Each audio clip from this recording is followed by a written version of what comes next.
ವಿಶ್ವದ ಎರಡು ಶಕ್ತಿಶಾಲಿ ರಾಷ್ಟ್ರಗಳಾದ ಅಮೆರಿಕ ಮತ್ತು ಚೀನಾದ ಅಧ್ಯಕ್ಷರು ಮತ್ತೊಮ್ಮೆ ಮುಖಾಮುಖಿಯಾಗಿದ್ದಾರೆ. 6 ತಿಂಗಳ ಅಂತರದ ನಂತರ ಇಬ್ಬರ ನಡುವಿನ ಈ ಸಭೆ ಚೀನಾದ ರಾಜಧಾನಿ ಬೀಜಿಂಗ್ನಲ್ಲಿ ನಡೆಯಿತು. ಆದರೆ ಈ 6 ತಿಂಗಳಲ್ಲಿ ಬಹುಶಃ ಕಳೆದ 6 ದಶಕಗಳಲ್ಲಿ ಸಂಭವಿಸದೇ ಇದ್ದ ಏನೋ ಒಂದು ನಡೆದಿದೆ. ಅಮೆರಿಕ ಚೀನಾ ಶೃಂಗಸಭೆ ಹೊಸ ಬದಲಾವಣೆಗಳ ದೊಡ್ಡ ಸೂಚನೆಯನ್ನ ಕೊಟ್ಟಿರುವಂತಿದೆ. ಅದು ಈ ಬಾರಿ ನಿಜವಾದ ಕಾರ್ಡ್ಗಳನ್ನು ಯಾರು ಹೊಂದಿದ್ದಾರೆಂದು ಸ್ಪಷ್ಟವಾಗಿ ತೋರಿಸುತ್ತದೆ. ಇಂದು ಜಾಗತಿಕ ಆರ್ಥಿಕತೆ ಯಾರ ಬೆಂಬಲದ ಮೇಲೆ ನಡೀತಾ ಇದೆ ಮತ್ತು ಇಂದು ಜಗತ್ತಿನಲ್ಲಿ ನಿಜವಾದ ಸೂಪರ್ ಪವರ್ ಯಾರು ಎಂಬ ಪ್ರಶ್ನೆಯನ್ನ ಹುಟ್ಟುಹಾಕಿದೆ. ಟ್ರಂಪ್ ಯಾರ ಬಗ್ಗೆಯಾದರೂ ಅಂತಹ ಗೌರವದಿಂದ ಮಾತನಾಡಿದ್ಯಾ? ಟ್ರಂಪ್ ತೋರಿಕೆಯನ್ನ ಪ್ರೀತಿಸುತ್ತಾರೆ ಎಂದು ಚೀನಾಕ್ಕೆ ಚೆನ್ನಾಗಿ ತಿಳಿದಿದೆ ಮತ್ತು ಅದಕ್ಕೆಂದೇ ಟ್ರಂಪ್ ಅವರನ್ನ ಜಿನ್ಪಿಂಗ್ ಸಂತೋಷಪಡಿಸಿದ್ದಾರೆ. ಆದರೆ ಅದರ ಹೊರತಾಗಿ ಟ್ರಂಪ್ ಯಾಕೆ ಬಂದಿದ್ದಾರೆಂದು ಚೀನಾಕ್ಕೆ ತಿಳಿದಿದೆ. ಚೀನಾ ಇಂದು ಪ್ರತಿಯೊಂದು ಅಂಶದಲ್ಲೂ ಅಮೆರಿಕಕ್ಕೆ ಕಠಿಣ ಸ್ಪರ್ಧೆಯನ್ನು ಒಡ್ತಾ ಇದೆ. ಚೀನಾ ಇಲ್ಲದೆ ಅಮೆರಿಕ ಎಂದು ಕಾರ್ಯನಿರ್ವಹಿಸಲು ಸಾಧ್ಯವಾಗುವುದಿಲ್ಲ. ಅದಕ್ಕಾಗಿಯೇ ಜಿನ್ಪಿಂಗ್ ಅವರು ಒಂದು ಶತಮಾನದಲ್ಲಿ ಸಂಭವಿಸುವ ಬದಲಾವಣೆಗಳ ಬಗ್ಗೆ ಮಾತನಾಡ್ತಾ ಇದ್ದಾರೆ. ಎರಡೂ ದೇಶಗಳು ತಮ್ಮದೇ ಆದ ಬ್ರ್ಯಾಂಡ್ ಅನ್ನ ಮೆರುಗುಗೊಳಿಸುತ್ತವೆ. ಏಕೈಕ ಸೂಪರ್ ಪವರ್ ಎಂಬ ಕಿರೀಟವನ್ನ ಅಮೆರಿಕದಿಂದ ಹೇಗೆ ಕಿತ್ತುಕೊಳ್ಳಲಾಗ್ತಾ ಇದೆ ಎಂಬುದನ್ನು ಗಮನಿಸಬಹುದು. ಆರ್ಥಿಕತೆ, ಮಿಲಿಟರಿ, ವ್ಯಾಪಾರ, ತಂತ್ರಜ್ಞಾನ ಎಲ್ಲದರಲ್ಲೂ ಚೀನಾ ಇಂದು ಬಹಳ ಮುಂದಿದೆ. ಕೆಲವು ವಿಷಯಗಳಲ್ಲಿ ಅದು ಇನ್ನೂ ಅಮೆರಿಕಕ್ಕಿಂತ ಹಿಂದಿದ್ರೂ ಬಲವಾದ ವಿಶ್ವಾಸ ಹೊಂದಿದೆ. ಮುಂದಿನ ಸೂಪರ್ ಪವರ್ ಆಗ್ತಾ ಇರುವವರು ಯಾರು ಎಂದು ಇಡೀ ಜಗತ್ತಿಗೆ ತಿಳಿಯಬೇಕೆಂದು ಅದು ಬಯಸ್ತಾ ಇದೆ. ಚೀನಾ ನಿಜವಾಗಿಯೂ ಯುಎಸ್ಎ ಪ್ರಾಬಲ್ಯವನ್ನ ಮಣಿಸಿದೆಯೇ ಎಂಬುದು ಕುತೂಹಲಕಾರಿ. ಈ ಶೃಂಗಸಭೆಯಲ್ಲಿ ನಿಜವಾದ ಚೌಕಾಸಿ ಚಿಪ್ ಯಾರ ಬಳಿ ಇದೆ? ಒಪ್ಪಂದಗಳಿಗಾಗಿ ನಿಜವಾಗಿಯೂ ಹೆಚ್ಚು ಹತಾಶರಾಗಿರುವವರು ಯಾರು? ಈ ಬಾರಿ ಟ್ರಂಪ್ ಕೈಯಲ್ಲಿ ಬಟ್ಟಲು ಹಿಡಿದುಕೊಂಡು ಚೀನಾಕ್ಕೆ ಬಂದಿದ್ದಾರೆ ಎಂದು ಅನೇಕ ವಿಶ್ಲೇಷಕರು ಈಗಾಗಲೇ ಹೇಳಿದ್ದಾರೆ. ಚೀನಾ ಮಾರುಕಟ್ಟೆಯಲ್ಲಿ ಟ್ರಂಪ್ ತಮಗೂ ಒಂದು ಪಾಲು ಕೇಳ್ತಾ ಇದ್ದಾರೆ. ಕಳೆದ ಕೆಲ ವರ್ಷಗಳಲ್ಲಿ ಚೀನಾದ ಆರ್ಥಿಕತೆ ಮತ್ತು ಅದರ ಉತ್ಪಾದನಾ ಶಕ್ತಿಯ ಬಗ್ಗೆ ಬಹಳಷ್ಟನ್ನು ಹೇಳಲಾಗಿದೆ. ಅದೇ ಹೊತ್ತಲ್ಲಿ ತಂತ್ರಜ್ಞಾನ, ಸಂಶೋಧನೆ ಮತ್ತು ಅಭಿವೃದ್ಧಿಯ ರೇಸ್ನಲ್ಲೂ ಚೀನಾ ಅಮೆರಿಕವನ್ನು ಹಿಂದಿಕ್ಕಿದೆ. ಇಂದು ವಿಶ್ವದಲ್ಲಿ ಅತಿ ಹೆಚ್ಚು ಪೇಟೆಂಟ್ಗಳನ್ನು ಸಲ್ಲಿಸಿದ ದೇಶ ಚೀನಾ. ಅದರ ಪೇಟೆಂಟ್ಗಳ ಸಂಖ್ಯೆ 5.32 ಮಿಲಿಯನ್ ಎನ್ನಲಾಗಿದೆ. ಪೇಟೆಂಟ್ಗಳ ವಿಷಯದಲ್ಲಿ 5 ಮಿಲಿಯನ್ ಗಡಿಯನ್ನು ದಾಟಿದ ವಿಶ್ವದ ಮೊದಲ ದೇಶ ಅದು. ಈ ಪೇಟೆಂಟ್ಗಳಲ್ಲಿ 60% ಕಾರ್ಯತಂತ್ರದ ಉದಯೋನ್ಮುಖ ಕೈಗಾರಿಕೆಗಳಿಗೆ ಸಂಬಂಧಿಸಿವೆ. ಬರೀ ಎಐ ಪೇಟೆಂಟ್ಗಳ ಮೂಲಕವೇ ಚೀನಾ ಜಾಗತಿಕ ಒಟ್ಟು ಮೊತ್ತದ 60% ಹೊಂದಿದೆ. ಭಾರತದಲ್ಲಿ ಇನ್ನು ಎಐ ಬಗ್ಗೆ ಮಾತನಾಡ್ತಾ ಇರುವಾಗ ಚೀನಾದಲ್ಲಿ ಪೇಟೆಂಟ್ಗಳನ್ನು ಸಲ್ಲಿಸಲಾಗ್ತಾ ಇದೆ. ಚೀನಾದಲ್ಲಿ 6200ಕ್ಕೂ ಹೆಚ್ಚು ಎಐ ಕಂಪನಿಗಳಿವೆ. ಅವರ ಪ್ರಮುಖ ಎಐ ಉದ್ಯಮ 1.2 ಟ್ರಿಲಿಯನ್ ಯುವಾನ್ ಅಥವಾ ಸುಮಾರು $175 ಬಿಲಿಯನ್ ನಷ್ಟು ಬೆಳೆದಿದೆ. ಇಂದು ಚೀನಾ 602 ಮಿಲಿಯನ್ಗಿಂತಲೂ ಹೆಚ್ಚು ಎಐ ಬಳಕೆದಾರರನ್ನು ಹೊಂದಿದೆ. ಇದು ಯುಎಸ್ನ ಒಟ್ಟು ಜನಸಂಖ್ಯೆಗಿಂತ ಹೆಚ್ಚಾಗಿದೆ. ಚೀನಾ ಪ್ರತಿ ವರ್ಷ ಜಾಗತಿಕವಾಗಿ 3/2 ರೋಬೋಟ್ ಪೇಟೆಂಟ್ಗಳನ್ನು ಸಲ್ಲಿಸುತ್ತದೆ. ಬೀಜಿಂಗ್ ಮೂಲದ ಯುನಿಟ್ರಿ ರೋಬೋಟಿಕ್ಸ್ ಇಂದು ವಿಶ್ವದ ಅತಿ ದೊಡ್ಡ ಹ್ಯೂಮನಾಯ್ಡ್ ರೋಬೋಟ್ ತಯಾರಕ ಕಂಪನಿಯಾಗಿದೆ. ಇದಲ್ಲದೆ ಕ್ವಾಂಟಮ್ ಕಂಪ್ಯೂಟಿಂಗ್ ಕ್ಷೇತ್ರದಲ್ಲಿ ಚೀನಾ ಇತ್ತೀಚೆಗೆ ಟಿಯಾನ್ಯನ್ 504 ಅನ್ನು ಪ್ರಾರಂಭಿಸಿದೆ. ಇದು ವಿಶ್ವದ ಅತ್ಯಂತ ಶಕ್ತಿಶಾಲಿ ಕ್ವಾಂಟಮ್ ಸೂಪರ್ ಕಂಪ್ಯೂಟರ್ಗಳಲ್ಲಿ ಒಂದಾಗಿದೆ. ಉಪಗ್ರಹ ತಂತ್ರಜ್ಞಾನದಲ್ಲಿಯೂ ಚೀನಾದ ಕಂಪನಿಯೊಂದು ಬಾಹ್ಯಾಕಾಶದಿಂದ ನೆಲಕ್ಕೆ 100 Gbps ಡೇಟಾ ವರ್ಗಾವಣೆ ವೇಗ ಸಾಧಿಸಿದೆ. ಇದು ಎಲಾನ್ ಮಸ್ಕ್ ಅವರ ಸ್ಟಾರ್ಲಿಂಕ್ನ ಪ್ರಸ್ತುತ ಉಪಗ್ರಹದ ವೇಗಕ್ಕಿಂತ ಹಲವು ಪಟ್ಟು ಉತ್ತಮವಾಗಿದೆ. ಮರುಬಳಕೆ ಮಾಡಬಹುದಾದ ರಾಕೆಟ್ಗಳ ವಿಷಯದಲ್ಲಿಯೂ ಚೀನಾ ವೇಗವಾಗಿ ಪ್ರಗತಿ ಸಾಧಿಸ್ತಾ ಇದೆ. ಸ್ಪೇಸ್ ಎಕ್ಸ್ ಅನ್ನು ಸೋಲಿಸಲು ಪ್ರಯತ್ನಿಸ್ತಾ ಇರುವ ಚೀನಾ ಅತ್ಯಾಧುನಿಕ ಸೆಮಿ ಕಂಡಕ್ಟರ್ಗಳಲ್ಲಿ ಯುಎಸ್ಗಿಂತ ಸ್ವಲ್ಪ ಹಿಂದುಳಿದಿದೆ. ಚೀನಾ ಇನ್ನೂ TSMC ಎನ್ವಿಡಿಯಾ ಉತ್ಪಾದನಾ ಸಾಮರ್ಥ್ಯಗಳನ್ನು ಹೊಂದಿಲ್ಲ. ಚೀನಾ ವಾರ್ಷಿಕವಾಗಿ $1 ಟ್ರಿಲಿಯನ್ ಗಿಂತಲೂ ಹೆಚ್ಚು ಹೂಡಿಕೆ ಮಾಡ್ತಾ ಇದೆ. ಅದು ಶೀಘ್ರದಲ್ಲೇ ಎನ್ವಿಡಿಯಾಕ್ಕಿಂತ ಉತ್ತಮವಾದ ಚಿಪ್ಗಳನ್ನು ತಯಾರಿಸಬಹುದು. ಹಾಗಾಗಿ ಬಿಟ್ಟರೆ ಚೀನಾ ಮೇಲಿನ ಅಮೆರಿಕದ ಕೊನೆಯ ಪ್ರಮುಖ ಹತೋಟಿಯೂ ಇಲ್ಲವಾಗುತ್ತೆ. ಟ್ರಂಪ್ ಮತ್ತು ಪ್ರಪಂಚದ ಉಳಿದೆಲ್ಲ ಅಧಿಕಾರಸ್ಥರು ಚೀನಾದ ಬೆಳೆಯುತ್ತಾ ಇರುವ ತಾಂತ್ರಿಕ ಪ್ರಾಬಲ್ಯದ ಬಗ್ಗೆ ತಿಳಿದಿದ್ದಾರೆ. ಆದರೆ ಕಳೆದ ವರ್ಷದಲ್ಲಿನ ಅತಿ ದೊಡ್ಡ ಬದಲಾವಣೆ ಅಂದರೆ ಚೀನಾದ ಮಿಲಿಟರಿ ಶಕ್ತಿ. ಚೀನಾ ವರ್ಷಗಳ ಕಾಲ ತಂತ್ರಜ್ಞಾನ ಮತ್ತು ಮಿಲಿಟರಿ ಶಕ್ತಿಯಲ್ಲಿ ಹೂಡಿಕೆ ಮಾಡಿದೆ. 1 ದಶಕದೊಳಗೆ ಅದು ತನ್ನ ಶಸ್ತ್ರಾಸ್ತ್ರ ವ್ಯವಸ್ಥೆಗಳಲ್ಲಿ ಸ್ವಾವಲಂಬಿಯಾಯಿತು. ಆರಂಭದಲ್ಲಿ ಚೀನಾ ಈ ಎಲ್ಲ ಕೆಲಸವನ್ನು ಬಹಳ ಸದ್ದಿಲ್ಲದೆ ಮತ್ತು ರಹಸ್ಯವಾಗಿ ಮಾಡಿತು. ಈಗ ಅದು ಇಡೀ ಜಗತ್ತಿಗೆ ಸಾಧನೆಯನ್ನು ತೋರಿಸ್ತಾ ಇದೆ. ಚೀನಾ ತನ್ನ ಶಸ್ತ್ರಾಸ್ತ್ರಗಳನ್ನು ಇತರ ದೇಶಗಳಿಗೆ ಮಾರಾಟ ಮಾಡುವ ಮೊದಲು ಅವುಗಳನ್ನು ಯುದ್ಧದಲ್ಲಿ ಪರೀಕ್ಷಿಸಬೇಕಾಗಿತ್ತು. ಅದಕ್ಕಾಗಿ ಅದು ಭಾರತ ಮತ್ತು ಪಾಕಿಸ್ತಾನದ ನಡುವಿನ ಸಂಘರ್ಷವನ್ನು ಬಳಸಿಕೊಂಡಿತು. ಆಪರೇಷನ್ ಸಿಂಧೂರ್ ಹೊತ್ತಲ್ಲಿ ಚೀನಾ ತನ್ನ ಯುದ್ಧ ವಿಮಾನಗಳು ಮತ್ತು ಕ್ಷಿಪಣಿಗಳನ್ನು ಪಾಕಿಸ್ತಾನದ ಮೂಲಕ ಪರೀಕ್ಷಿಸಿತು. ಈಗ ಅದು ತನ್ನ ಶಸ್ತ್ರಾಸ್ತ್ರಗಳನ್ನು ವಾರ್ ಟೆಸ್ಟೆಡ್ ಎಂದು ಅಂತಾರಾಷ್ಟ್ರೀಯ ಮಾರುಕಟ್ಟೆಯಲ್ಲಿ ಮಾರಾಟ ಮಾಡ್ತಾ ಇದೆ. ಸೆಪ್ಟೆಂಬರ್ 2025ರಲ್ಲಿ ಚೀನಾ ತನ್ನ ಅತಿ ದೊಡ್ಡ ಮಿಲಿಟರಿ ಪರೇಡ್ ಅನ್ನು ಆಯೋಜಿಸಿತು. ಚೀನಾ ಆ ಮೆರವಣಿಗೆಯಲ್ಲಿ 20,000 ಕಿಲೋಮೀಟರ್ ಜಾಗತಿಕ ವ್ಯಾಪ್ತಿಯ DF-5C ಖಂಡಾಂತರ ಕ್ಷಿಪಣಿ, YJ-19 ಹೈಪರ್ಸಾನಿಕ್ ಹಡಗು ವಿರೋಧಿ ಕ್ಷಿಪಣಿ, ರಹಸ್ಯ ಸಾಮರ್ಥ್ಯಗಳ 60 ಅಡಿ ಉದ್ದದ ಮಾನವರಹಿತ ಜಲಾಂತರ್ಗಾಮಿ ನೌಕೆಗಳು ಮತ್ತು ಫೈಟರ್ ಜೆಟ್ಗಳನ್ನು ಜಗತ್ತಿಗೆ ತೋರಿಸಿತು. ಅದು ಇಡೀ ಜಗತ್ತಿಗೆ ಚೀನಾ ನೀಡಿದ ಸಂದೇಶವಾಗಿತ್ತು. ಆದರೆ ಚೀನಾ ಜಗತ್ತಿಗೆ ತೋರಿಸದಿರುವುದು ಇನ್ನೂ ಹೆಚ್ಚಿದೆ ಮತ್ತು ಅದು ಇನ್ನೂ ದೊಡ್ಡ ತಲೆನೋವಾಗಿ ಪರಿಣಮಿಸಬಹುದು ಎನ್ನಲಾಗ್ತಿದೆ. ವರದಿಗಳ ಪ್ರಕಾರ ಚೀನಾ ಈಗಾಗಲೇ ತನ್ನ 6ನೇ ತಲೆಮಾರಿನ ಯುದ್ಧ ವಿಮಾನಗಳನ್ನು ಪರೀಕ್ಷಿಸಲು ಪ್ರಾರಂಭಿಸಿದೆ. ಇಲ್ಲಿಯವರೆಗೆ ಈ ತಂತ್ರಜ್ಞಾನ ಅಮೆರಿಕದಲ್ಲಿ ಮಾತ್ರ ಲಭ್ಯವಿದೆ ಮತ್ತು ಅಲ್ಲಿಯೂ ಅದು ಪರೀಕ್ಷಾ ಹಂತದಲ್ಲಿದೆ. US-ಇರಾನ್ ಯುದ್ಧದಲ್ಲೂ ಚೀನಾ ಮತ್ತೊಮ್ಮೆ ತೆರೆಮರೆಯಲ್ಲಿ ಪಾತ್ರ ವಹಿಸಿದೆ. ಇರಾನ್ನ ಕ್ಷಿಪಣಿಗಳಲ್ಲಿ ಅಳವಡಿಸಲಾದ ಚಿಪ್ಗಳು ಮತ್ತು ಇರಾನ್ನ ಕ್ಷಿಪಣಿಗಳಲ್ಲಿ ಬಳಸುವ ರಾಕೆಟ್ ಇಂಧನ ಚೀನಾದಿಂದ ಬಂದಿದೆ ಎಂದು ಅಮೆರಿಕಕ್ಕೆ ತಿಳಿದಿದೆ. ಆದರೆ ಚೀನಾದ ಮುಂದೆ ಏನನ್ನೂ ಮಾಡಲು ಸಾಧ್ಯವಾಗ್ತಾ ಇಲ್ಲ. ಚೀನಾ ಈಗ ಅಮೆರಿಕದ ನಿಜವಾದ ಸಾಮರ್ಥ್ಯಗಳ ಬಗ್ಗೆ ಎಲ್ಲವನ್ನೂ ತಿಳಿದಿದೆ. ಈಗ ಎರಡೂ ದೇಶಗಳು ತೈವಾನ್ ಬಗ್ಗೆ ಚರ್ಚಿಸ್ತಾ ಇವೆ.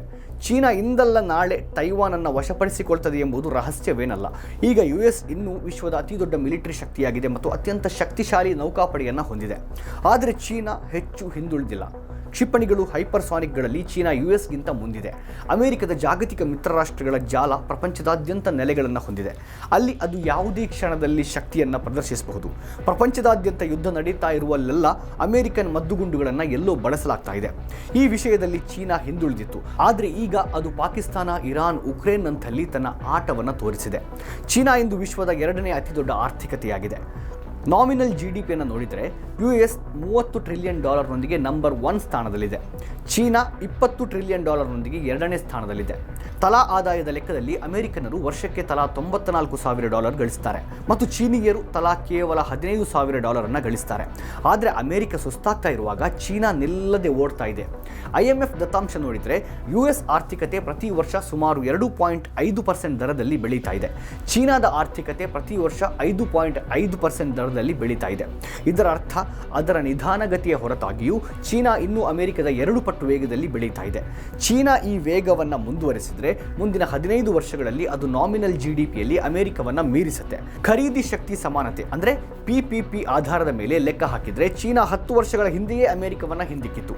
ಇಂದು PPP ಪರಿಭಾಷೆಯಲ್ಲಿ ಚೀನಾದ GDP $40 ಟ್ರಿಲಿಯನ್ ಆಗಿದ್ದರೆ US-ನದ್ದು $30 ಟ್ರಿಲಿಯನ್ ಆಗಿದೆ.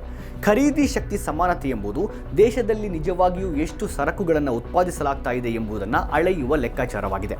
ನೈಜ ಉತ್ಪಾದನೆ ಮತ್ತು ನೈಜ ಬಳಕೆಯಲ್ಲಿ ಚೀನಾ ಈಗಾಗಲೇ ನಂಬರ್ 1 ಆಗಿದೆ. ಇಂದು ಚೀನಾ ಇಡೀ ಜಗತ್ತಿಗೆ ಸರಕುಗಳನ್ನು ಮಾರಾಟ ಮಾಡ್ತದೆ. 2024ರಲ್ಲಿ ಅದು $1 ಟ್ರಿಲಿಯನ್ ವ್ಯಾಪಾರ ಹೆಚ್ಚುವರಿಯನ್ನು ಸಾಧಿಸಿತು. ಪ್ರತಿಯಾಗಿ ಹೆಚ್ಚಿನದನ್ನು ಖರೀದಿಸದೆ ಇಡೀ ಜಗತ್ತಿಗೆ ಸರಕುಗಳನ್ನು ಮಾರಾಟ ಮಾಡ್ತಾ ಇದೆ. ಇದರಿಂದಾಗಿಯೇ ಚೀನಾ ಟ್ರಂಪ್ ಸುಂಕಕ್ಕೆ ಹೆದರದೆ ತಿರುಗಿ ಅಮೆರಿಕದ ಮೇಲೆ ಸುಂಕಗಳನ್ನು ಹೇರಿತು. ಕಡೆಗೆ ಟ್ರಂಪ್ ಚೀನಾ ಮೇಲಿನ ಸುಂಕಗಳನ್ನು ಸದ್ದಿಲ್ಲದೆ ಹಿಂದೆಗೆದುಕೊಳ್ಳಬೇಕಾಯಿತು. ಅಮೆರಿಕದ ಆರ್ಥಿಕತೆಗೆ ಈಗ ಚೀನಾ ಮಾರುಕಟ್ಟೆ ಬೇಕು, ಚೀನಾ ಹೂಡಿಕೆ ಬೇಕು ಮತ್ತು ಅಮೆರಿಕನ್ ಕಂಪನಿಗಳಿಗೆ ಚೀನಾ ಸರ್ಕಾರದ ಸಹಕಾರ ಬೇಕು. ಇಲ್ಲದಿದ್ದರೆ ಅವರ ಕಾರ್ಖಾನೆಗಳು ಸ್ಥಗಿತಗೊಳ್ತವೆ. ಅಮೆರಿಕ ಇಂದು ಆರ್ಥಿಕತೆ, ತಂತ್ರಜ್ಞಾನ ಮತ್ತು ಮಿಲಿಟರಿ ಶಕ್ತಿಯಲ್ಲಿ ಚೀನಾದೊಂದಿಗೆ ಸ್ಪರ್ಧಿಸಬಹುದು. ಆದರೆ ಅಮೆರಿಕ ಈಗಾಗಲೇ ಯುದ್ಧದಲ್ಲಿ ಸೋತಿರುವ ಒಂದು ಕ್ಷೇತ್ರವಿದೆ ಎಂದರೆ ಅದು ಉತ್ಪಾದನೆಯ ಕ್ಷೇತ್ರ. ಚೀನಾ ಇಂದು ವಿಶ್ವದ ಉತ್ಪಾದನೆಯ 30%ನಷ್ಟು ನಿರ್ವಹಿಸುತ್ತದೆ. ಉತ್ಪಾದನೆಯಲ್ಲಿ ಚೀನಾದ ನಂತರ 2ನೇ, 3ನೇ, 4ನೇ, 5ನೇ ಸ್ಥಾನದಲ್ಲಿರುವ ದೇಶಗಳನ್ನು ಒಟ್ಟುಗೂಡಿಸಿದರೂ ಅವು ಚೀನಾವನ್ನು ಸರಿಗಟ್ಟಲು ಸಾಧ್ಯವಾಗುವುದಿಲ್ಲ. ಉಪಭೋಗ್ಯ ವಸ್ತುಗಳಿಂದ ಎಲೆಕ್ಟ್ರಾನಿಕ್ಸ್, ಬಟ್ಟೆ, ವಾಹನಗಳು, ಔಷಧಿಗಳು, ಉಕ್ಕು ಎಲ್ಲದರಲ್ಲೂ ಚೀನಾ ಇದೆ. ಮೇಕ್ ಇನ್ ಚೀನಾ ನೀತಿ ಯಶಸ್ವಿಯಾಯಿತು. Elon Musk, Tim Cook, Jensen Huang ಅವರ ವ್ಯವಹಾರದ ಹೆಚ್ಚಿನ ಭಾಗ ಚೀನಾದಲ್ಲಿ ಉತ್ಪಾದನೆಯನ್ನು ಅವಲಂಬಿಸಿದೆ. ಆಪಲ್ನ ಐಫೋನ್ಗಳು ಭಾರತದಲ್ಲಿ ತಯಾರಾಗಲು ಆರಂಭವಾಗಿದ್ದರೂ 70ರಿಂದ 75% ಜೋಡಣೆ ಇನ್ನೂ ಚೀನಾದಲ್ಲಿ ನಡೆಯುತ್ತದೆ. ಟೆಸ್ಲಾದ ಶಾಂಘೈ ಗಿಗಾ ಫ್ಯಾಕ್ಟರಿ ಕಂಪನಿಯ ಜಾಗತಿಕ ಉತ್ಪಾದನೆಯ 50ಕ್ಕಿಂತ ಹೆಚ್ಚನ್ನು ನಿರ್ವಹಿಸುತ್ತದೆ. ಚೀನಾ ಗಮನಾರ್ಹ ಪ್ರಾಬಲ್ಯ ಹೊಂದಿರುವ ನಿರ್ಣಾಯಕ ವಲಯಗಳಲ್ಲಿ ಮುಖ್ಯವಾಗಿ ಸೌರ ಫಲಕಗಳ ಜಾಗತಿಕ ಉತ್ಪಾದನೆಯ 80%ನಷ್ಟು ಚೀನಾ ನಿಯಂತ್ರಣದಲ್ಲಿದೆ. ಎಲೆಕ್ಟ್ರಿಕ್ ವಾಹನಗಳ ಬಗ್ಗೆ ಹೇಳುವುದಾದರೆ 2025ರಲ್ಲಿ ಪ್ರಪಂಚದಾದ್ಯಂತದ 60%ಗಿಂತ ಹೆಚ್ಚು EVಗಳು ಚೀನಾದಲ್ಲಿ ಮಾತ್ರವೇ ಮಾರಾಟವಾದವು. EV ಬ್ಯಾಟರಿಗಳಲ್ಲಿ ಚೀನಿ ಕಂಪನಿಗಳು 70% ಜಾಗತಿಕ ಮಾರುಕಟ್ಟೆ ಪಾಲನ್ನು ಹೊಂದಿವೆ. ಇಂದು ಮರ್ಸಿಡೀಸ್ ಸಹ ಚೀನಿ EV ಬ್ಯಾಟರಿಗಳ ಮೇಲೆಯೇ ಓಡುತ್ತದೆ. ಚೀನಾದ ಅತಿ ದೊಡ್ಡ ಉತ್ಪಾದನಾ ಅಸ್ತ್ರವೆಂದರೆ ಅಪರೂಪದ ಭೂ ಖನಿಜ. ಮುಂದುವರಿದ ತಂತ್ರಜ್ಞಾನದಲ್ಲಿ ಬಳಸಲಾಗುವ ಈ ಭೂ ಖನಿಜಗಳು ಅಮೆರಿಕಕ್ಕೂ ಉಪ್ಪು ಚೀನಾದಿಂದಲೇ ಹೋಗಬೇಕು. ಕಳೆದ ವರ್ಷ ಟ್ರಂಪ್ ಸುಂಕಗಳಿಗೆ ಚೀನಾ ಯಾವುದೇ ಕೋಪ ತೋರಿಸಲಿಲ್ಲ. ಆದರೆ ಅದು ತನ್ನ ಅಪರೂಪದ ಭೂಖನಿಜ ಸರಬರಾಜನ್ನು ತಗ್ಗಿಸಲು ಶುರು ಮಾಡಿತು. ಯುಎಸ್ಗೆ ಏನಾಗ್ತಾ ಇದೆ ಎನ್ನುವುದು ಬೇಗ ಅರ್ಥ ಆಯಿತು ಮತ್ತು ಸುಂಕವನ್ನು ಹಿಂದೆಗೆದುಕೊಂಡಿತು. ಅದಾದ ಬಳಿಕ ಚೀನಾ 1 ವರ್ಷದವರೆಗೆ ಅಮೆರಿಕಕ್ಕೆ ಅಪರೂಪದ ಭೂಖನಿಜ ಸರಬರಾಜು ಪುನರಾರಂಭಿಸಲು ಒಪ್ಪಿಕೊಂಡಿತು. ಈಗ ಅಮೆರಿಕ ಈ 1 ವರ್ಷದ ಅವಧಿಯನ್ನು ವಿಸ್ತರಿಸುವಂತೆ ಒತ್ತಾಯಿಸ್ತಾ ಇದೆ. ಇರಾನ್ ಯುದ್ಧದ ನಂತರ ಅಮೆರಿಕದ ಹಲವು ಕ್ಷಿಪಣಿಗಳು, ಪ್ರತಿಬಂಧಕಗಳು ಮತ್ತು ರಾಡಾರ್ಗಳು ನಾಶವಾದವು. ಅವುಗಳನ್ನು ಪುನರ್ನಿರ್ಮಿಸಲು ಅವರಿಗೆ ಸಾಕಷ್ಟು ಅಪರೂಪದ ಭೂಖನಿಜ ಅಗತ್ಯ ಇದೆ. ಅವು ನಾಶವಾಗುವಲ್ಲಿ ಪ್ರಮುಖ ಪಾತ್ರ ವಹಿಸಿದ ಚೀನಾ ಈಗ ಅವುಗಳ ಪುನರ್ನಿರ್ಮಾಣ ಪ್ರಕ್ರಿಯೆಯಲ್ಲಿ ಭಾಗಿಯಾಗಲಿದೆ ಎಂಬುದು ಗಮನಾರ್ಹ. ಮಿಲಿಟರಿ ತಂತ್ರಜ್ಞಾನ, ಉತ್ಪಾದನೆ ಮತ್ತು ಆರ್ಥಿಕತೆಯಲ್ಲಿ ಚೀನಾ ವರ್ಷಗಳಿಂದ ಸದ್ದಿಲ್ಲದೆ ಸಾಧಿಸ್ತಾ ಇದೆ. ಸರಿಯಾದ ಸಮಯದಲ್ಲಿ ತನ್ನ ತಾಕತ್ತು ತೋರಿಸುವ ತಂತ್ರಗಾರಿಕೆ ಅದರದ್ದು. ಈಗ ಶೃಂಗಸಭೆಗೆ ಟ್ರಂಪ್ ಬಂದಿರುವಾಗ ಚೀನಾಕ್ಕೆ ಅಂತಹ ಅವಕಾಶ ಸಿಕ್ಕಂತಿದೆ. ಸ್ವಲ್ಪ ಸಮಯದಿಂದ ಅದು ಸೆಡ್ಡು ಹೊಡೆಯುವ ತಂತ್ರ ಬಳಸ್ತಾ ಇದೆ. ಇತ್ತೀಚೆಗೆ ಯುಎಸ್ ಇರಾನ್ನ ತೈಲ ಖರೀದಿಸಿದ್ದಕ್ಕಾಗಿ ಚೀನಾ ಕಂಪನಿಗಳ ಮೇಲೆ ನಿರ್ಬಂಧ ವಿಧಿಸಿತು. ಆಗ ಚೀನಾ ಯುಎಸ್ ನಿರ್ಬಂಧಗಳನ್ನು ಅನುಸರಿಸುವ ಅಗತ್ಯವಿಲ್ಲ ಅಂತ ತನ್ನ ಕಂಪನಿಗಳಿಗೆ ಹೇಳಿತು. ಚೀನಾ ಇದೇ ಮೊದಲ ಬಾರಿಗೆ ನೇರವಾಗಿ ಅಮೆರಿಕದ ನಿರ್ಬಂಧಗಳ ವಿರುದ್ಧ ನಿಂತಿತು. ಈಗ ಚೀನಾ ಕಂಪನಿಗಳು ಅಮೆರಿಕದ ನಿರ್ಬಂಧಗಳನ್ನು ಬಹಿರಂಗವಾಗಿ ಅಣಕಿಸ್ತಾ ಇವೆ. ಚೀನಾ ತನ್ನ ರಾಜತಾಂತ್ರಿಕ ಪ್ರಯೋಜನ ಬಳಸಿಕೊಂಡು ಅಮೆರಿಕಕ್ಕೆ ಸವಾಲು ಹಾಕಲು ಪ್ರಾರಂಭಿಸಿದೆ. ಮಾರ್ಕ್ ಜುಕರ್ಬರ್ಗ್ ಅವರ ಮೆಟಾ ಕಂಪನಿ ಮ್ಯಾನುಸ್ ಎಂಬ ಎಐ ಕಂಪನಿಯನ್ನು ಖರೀದಿಸಲು ಪ್ರಯತ್ನಿಸಿತು. ಇದು ಸಿಂಗಾಪುರ ಮೂಲದ ಕಂಪನಿಯಾಗಿದ್ದರೂ ಅದರ ಸ್ಥಾಪಕರು ಚೀನೀಯರು. ರಾಷ್ಟ್ರೀಯ ಭದ್ರತಾ ಕಾಳಜಿ ಉಲ್ಲೇಖಿಸಿ ಚೀನಾ ಈ ಸ್ವಾಧೀನವನ್ನು ನಿರ್ಬಂಧಿಸಿತು. ಚೀನಾ ಕಳೆದ 10-15 ವರ್ಷಗಳಲ್ಲಿ ಪ್ರಪಂಚದಾದ್ಯಂತದ ದೇಶಗಳೊಂದಿಗೆ ಮೈತ್ರಿ ಮಾಡಿಕೊಂಡಿದೆ. ಗ್ಲೋಬಲ್ ಸೌತ್ನಲ್ಲಿ ಹಲವಾರು ಸಾಲಗಳನ್ನು ಒದಗಿಸಿದೆ ಮತ್ತು ಅನೇಕ ಸ್ಥಳಗಳಲ್ಲಿ ಮೂಲಸೌಕರ್ಯ ಯೋಜನೆಗಳನ್ನು ಸ್ಥಾಪಿಸಿದೆ. ಅನೇಕ ಸ್ಥಳಗಳಲ್ಲಿ ಗಣಿಗಾರಿಕೆ ಹಕ್ಕುಗಳನ್ನು ಪಡೆದುಕೊಂಡಿದೆ ಮತ್ತು ಅನೇಕ ಸ್ಥಳಗಳಲ್ಲಿ ಬಂದರುಗಳನ್ನು ನಿರ್ಮಿಸಲಾಗಿದೆ. ಚೀನಾ ಪ್ರಪಂಚದಾದ್ಯಂತ ತನ್ನ ಹೆಜ್ಜೆ ಗುರುತನ್ನು ವಿಸ್ತರಿಸ್ತಾ ಇದೆ.